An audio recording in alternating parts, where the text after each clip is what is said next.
Sa pinalanggan namon nga Negbusan, kami ang inyong kapulisan sa Public Information Office. Nagaibitar sa inyo na magpamati sa Nokbo in Action. Mabatian kada Domingo nga adlaw, alas 3:30, tugtog alas 4 sang hapon. Sa sining nga programa, among pagkatalo kayo ang mga topiko amot sa droga at terorismo.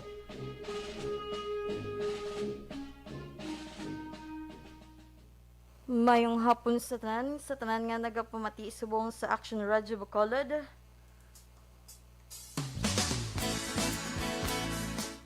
Sa subong naman nga Domingo, no? Marso 6 sa tuig 2022. Ang mga tao ay nangamba. Kag subong man nga sa nagalantaw sa aton nga Facebook Live.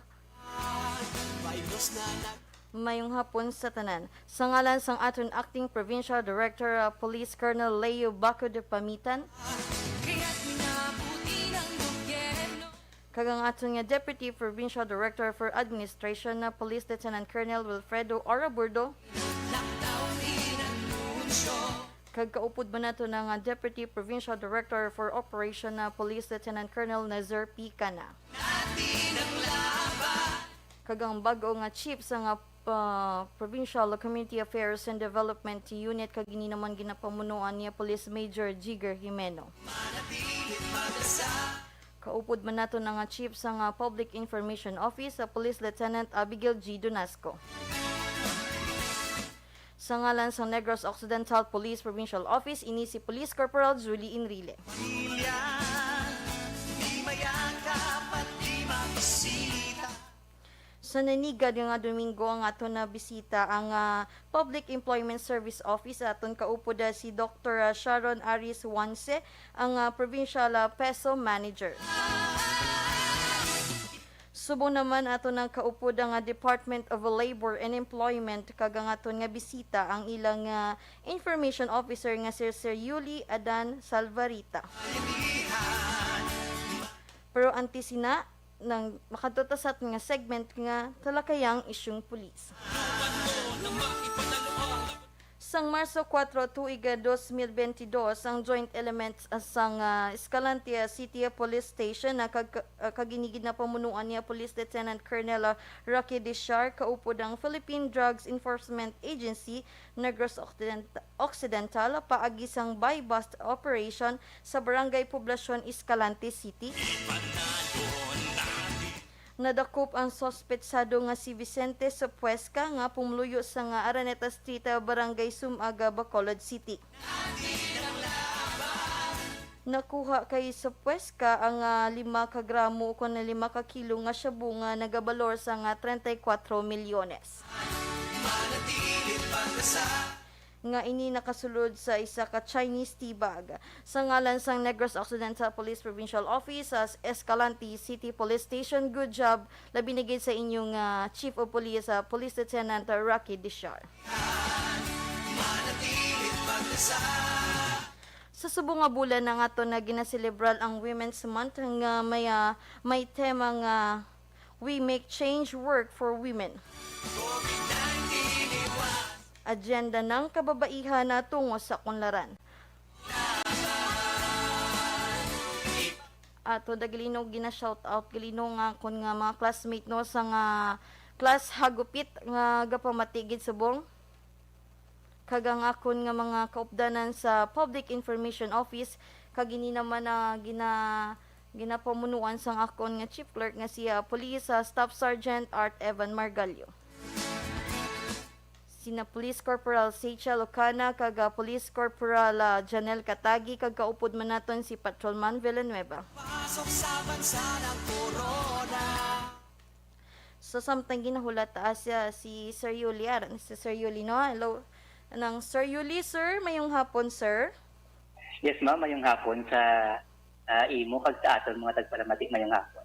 Yes, sir, no, madam. Magid, sir, nga salamat, sir, sa pagbaton sa amon nga imbitasyon, sir, nga ikaw amon maging bisita sa subong sa Nokpo in Action diri sa Action Radio, sir. Yes, it's a pleasure, ma'am. Oh, Sir Madam, magid nga salamat kay Sir Lambati no kay Sir Leroy nga wala untat nga nagasuporta kagabulig sa amon mga bisita kada Domingo. So Sir, pwede ka bala Sir ikaw makapakilala Sir sa aton nga mga tigpalamati kagalantaw subong sa aton sa Facebook Live, Sir? No, so sa liwat maayong hapon sa tanan and mamayong hapon, no. So sa aton nga mga tag palamiti siding hapon, ako gali si Yuli Alan Salvarita sa Department of Labor and Employment, no, diri na assign no sa aton Negros Occidental Field Office, Labor and Employment Officer 3 and also ang aton nga Information Officer. Yes, sir, no. So, sir, ang pwede, tabla, sir, ipabalo sa aton nga palamati kaga tigtumalanaw, sir, ang mandato, sir, sa nga Department of Labor and Employment, sir. Yes, no. So si DOLE, no, Department of Labor and Employment, was mandated, no, sa gobyerno na to promote, no, gainful employment opportunities, no. So diyan na nagasunod ang mga job fairs na ginakandak natin, which we usually do 3 times a year, no. And also importante ang pag-promote sang welfare and protection sa workers, no, ensuring man nga ang relationship between the employer and employee maayo kay kung maayo ang ilang na relasyon, no, so hindi kita magproblema when it comes sa pag-ubra. Yes, sir, nado ka mo gid nga isa sa mga opisina, sir, nga permi may pinakadamo nga bisita, sir, kaga do dalangpan gid kamo sa tanan nga mga empleyado, sir, na. Sir, ang Yes, adlaw. Yes, gani man, sir. So saludo gid kami, sir, no, nga mga trabahador dira sa DOLE kaga madamo gid sinyo nga salamat. So, sir, kun ang isa ka company bi, sir, nga ginaobrahan sang isa ka empleyado nga naghatag sang gamay nga sweldo, sir, nga wala nalabot sa standard nga wage nga ginahatag sang gobyerno, sir, pwede na inabala, sir, makakadtod sa inyo kaga makareklamo, sir? Yes, ma'am, no, pwede gid, no, kung ang aton isa ka empleyado, no, kung sa diin gamay, no, yung ang ginabato niya nga sweldo hindi suno sa aton nga guidelines when it comes sa labor standards sa pagweldo, mga other benefits like social benefits hindi mabaton, mga 13th month nga ina, no, holiday pay na hindi mahatag, no, wala ginahatag sang ilang employer, no, so pwede gid sila kapalapit diri, no, isa na sa mga aspeto when it comes sa pang-empleyo ang ginatutukan din sa Department of Labor. Yes, sir. So ano mga dalon nila, sir, nga requirements, sir? No, so if in case ka may mga amo sila nga reklamo, mas manami ikit nga pagkadto sang isa ka complainant abi, no, or employee is may mga pruweba siya nga daan pareho sina sa mga payslips, no, may dida na makita kung pila gid man niya ang basic na salary, no, ang mga deductions na dira, no, para at least dira pa lang makakita na nga daan, no, nga may mga issues na when it comes sa pangweldo. Kay may mga cases nga pagkadto diri gali, no, pwede man lang siya maistorya nga daan sa employer, so nagkadto pa di ang empleyado nga dito pa lang sila opisina, pwede na gali ma-settle pa lang or ma-correct, no. So mas namin kay before magkadto at least ready na nga daan para tayo yun ang ating pagserbisyo. Oo man, sir, no. Tapos, sir, sir, for example, kita nga trabahador, sir, no, na aksidente siya. Tapos, hindi mag-shoulder ang isa ka company sa iya, sang natabo sa iya, pero during niya, sir, natabo ina ang iya pagka-aksidente, mismo sang oras, masang iyang obra, sir, kag-related man, sir, sa iyang obra. Ano ang pwede, sir, mahimo, sir, man? No, so, sa mga cases na amo sina, ano nga during the hour or kimpo, no, nga nag-obra in line of duty siya tapos may accident nga natabo, no, so pwede gid na pag hindi ang iya nga employer abi, no, hindi magbulik maghatag assistance para sa iya, so pwede gid na madugog kay isa dira sa atong ginalantaw ang protection man sang workers, ang safety sang ating nga workers kag bilang isa ka employer, no, responsibilidad man nila ang paglantaw sang safety sang ilang nga mga workers. So pwede gid, no, mga amo na cases pwede na ilungog diri sa opisina. Sir, mga ano pagi sir ang mga kaso sir nga wala naton sir na istoryahan sir no nga pwede idulog sang aton nga mga tigpalamati sir no o kunang galantaw sa Facebook live naton sir nga pwede nila idulog kag ipamangkot dira sir sa dole sir. So aside sa usual nato no nga mga reklamo, issues and concerns na nabatong sa opisina regarding sa panweldo, mga benepisyo, ginpahalin no, ginpahalin nga wala pala basihan, gulpi-gulpi lang no, hindi na palapit dili ko pangayo sa mga advice. Ang mga issues naton pareho sina sa aside sa safety no, nga may mga accident nga katabo, may ara kita nga mga concern nga may mga kabataan nga nag-obra no, so masulod na siya sa child labor na to. Yes, no? Hindi pwede nga ang mga kabataan no, hindi pwede mag-obra sa mga hazardous no nga mga obra no. So pwede ta na ma-report no, report sa Department of Labor and Employment no kay para ma-aksyonan sige naton when it comes to welfare sa mga kabataan, especially nga ginapaobra no. So we it is a priority sa opisina. We tap our partner no to conduct an investigation with the SWD as well as with PNP. No, ginakatuan sa gitna. We have to make sure na aside sa workers, mga kabataan na nag-uubra, no, safe ang workplace and ang benepisyo dapat mahatag. Yes, correct kagid sir no kay sa subong daan niya sir ang aton nga mga benepisyo labi na gid sa aton nga mga kaupod man sa aton nga balay sir na nga dapat ihatag na nga para sa ila Yes, deserve. dapat Yes sir. So sir, for example ni ara ako sir kagina nga samtang galakat ako sir kimi nabatian ako nga tawo nga nang ano siya toxic siya daw sa ilang nga obrabla sir, private employee ni siya sir balya gusto niya na maghalin kay syempre ng toxic na sa ilang office. Tapos, what if sir gusto niya magalin pero hindi siya sir pagtagaan sang back pay sir? Pwede na siya bala kakadto sa dole sir?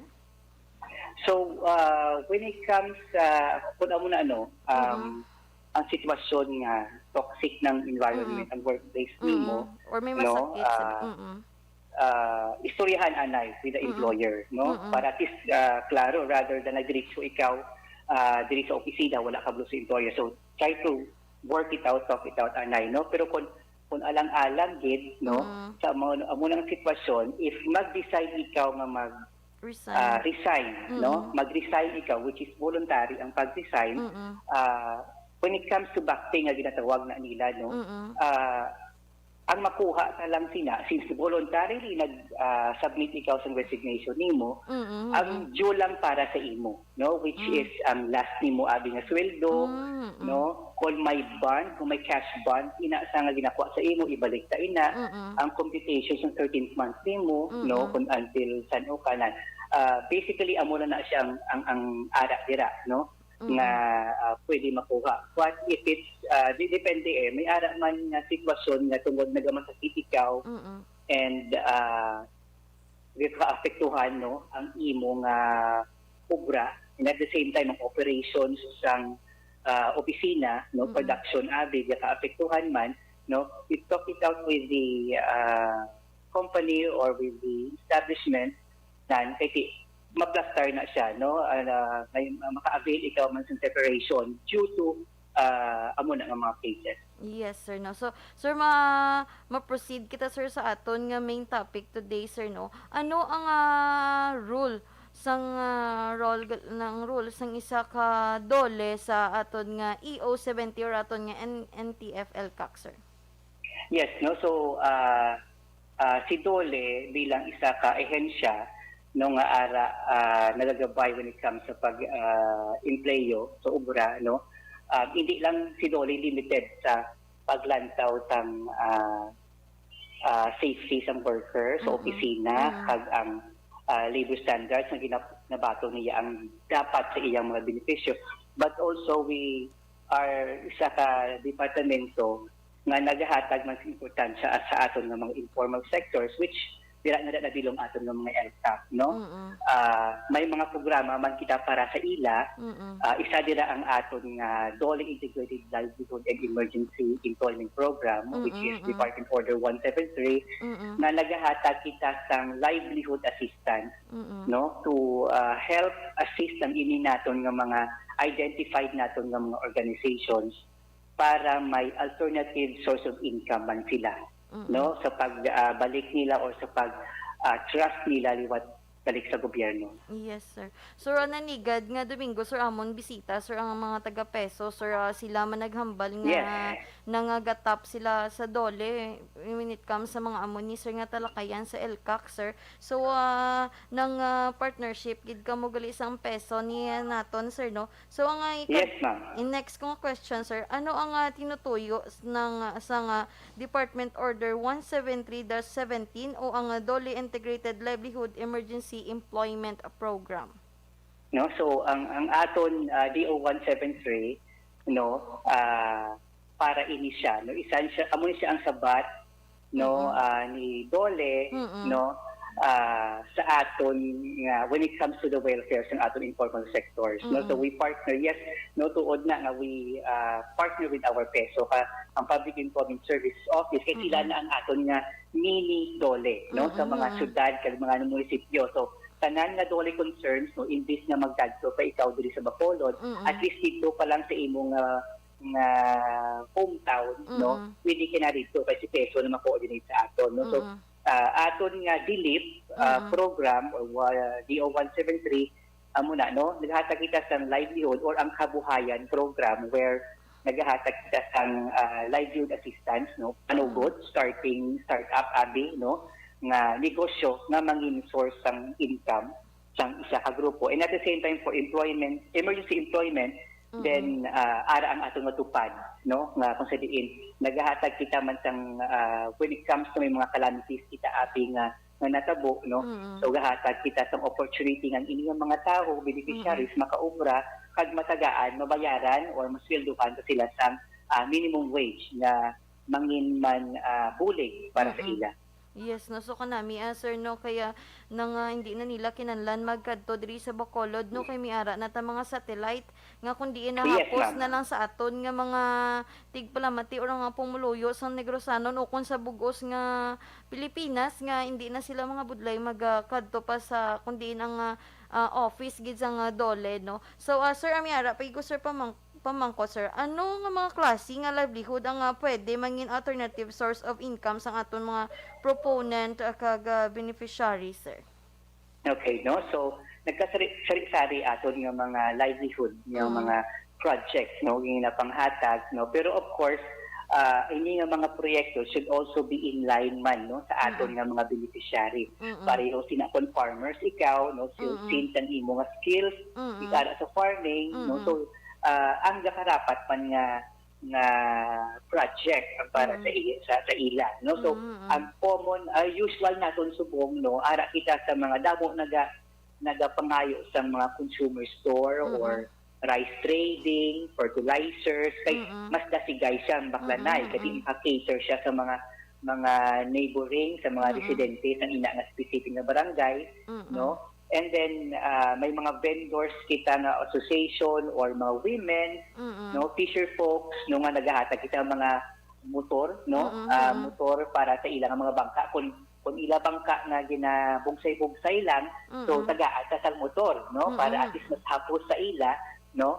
And these assistance are grants ni siyang ginhatag ni DOLE. So hindi na pagbalikan si DOLE, ang amon lang, no, ang gusto lang ni DOLE nga hindi nga mga project masustain sang aton nga beneficiary kay sa sila man ang makabenepisyo dako sa sila nga mga project. Yes, correct ka gid na, sir, na kinahanglan i-sustain din nila kay sa ila man ni Japon mabalik, sir, no, hindi man niya kaya sa ila niya nga adlaw-adlaw nga pagpangabuhi diri nila kwaon ang ilang nga adlaw-adlaw nga pagkaon.